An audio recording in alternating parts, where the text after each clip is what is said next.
आइए, ये कहानी एक जादुई किताब की है। इस कहानी को देखने के बाद आपके आंखों में आंसू आ जाएंगे। चलिए कहानी शुरू करते हैं। गांव के एक कोने में पुरानी हवेली में धूल से अटी एक छोटी लाइब्रेरी थी। वहाँ कोई नहीं जाता आता था सिवाय 12 साल के आरव के। आरव का मन पढ़ाई में नहीं, किताबों की दुनिया में बसता था। वह घंटों उस पुराने पन्नों को लटता और नई दुनिया में खो जाता। एक दिन किताबों की अलमारी के पीछे उससे एक चमकती हुई किताब मिली। उस पर लिखा था, किसने खोया है वो वापस पाना है, तो इस किताब के पन्ने पलटो, पर हर पन्ने की कीमत चुकानी होगी। आरव पहले डर गया, फिर उसके दिल में एक चीख उठी, क्या माँ को वापस ला सकता हूँ? आरव की माँ का देहांत 2 साल पहले बीमारी से हो गया था और तब से उसकी दुनिया अधूरी थी।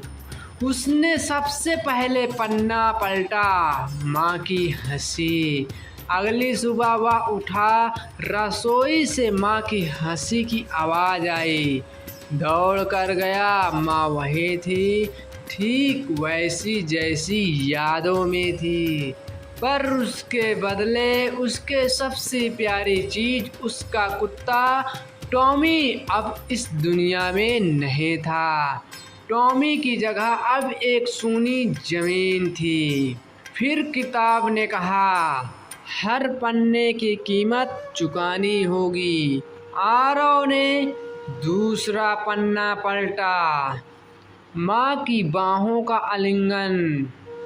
उस रात माँ ने उसे पहली बार बाहों में भर कर सुलाया, पर सुबह पता चला अब उसके पापा बोल नहीं सकते। उनका गला हमेशा के लिए शांत हो गया। आरव अब दुनिया में था। क्या वह माँ को पूरी तरह से वापस पा सकता है इन कीमतों के बदले? पर प्यार अंधा होता है। उसने अगला पन्ना खोला, माँ का साथ हमेशा के लिए। इस बार सब कुछ बदल गया। घर रोशनी से भर गया, माँ हर जगह थी, हंसती, खिलखिलाती, प्यार लुटाती। लेकिन जब आरव ने खुद को आईना में देखा, वहाँ नहीं था। उसका शरीर अब खाली था। आरव अब बस याद बन गया अपनी माँ के लिए। उसने अपनी पूरी हस्ती देकर माँ को लौटा दिया। अब वो किताब वही अलमारी में पड़ी है, धूल में लिपटी, किसी अगले आरव का इंतजार करती हुई। इस कहानी से हमें यह सीख मिलती है, जो चला गया उसे जबरन लाने की कोशिश मत करो। कभी कभी हमारे सबसे कीमती हिस्से भी छीन लिया जाता है, इसलिए कभी कभी विदा करना ही सच्चा प्रेम होता है। ये कहानी यदि आपको पसंद आई, हमारे चैनल को सब्सक्राइब जरूर करें। धन्यवाद।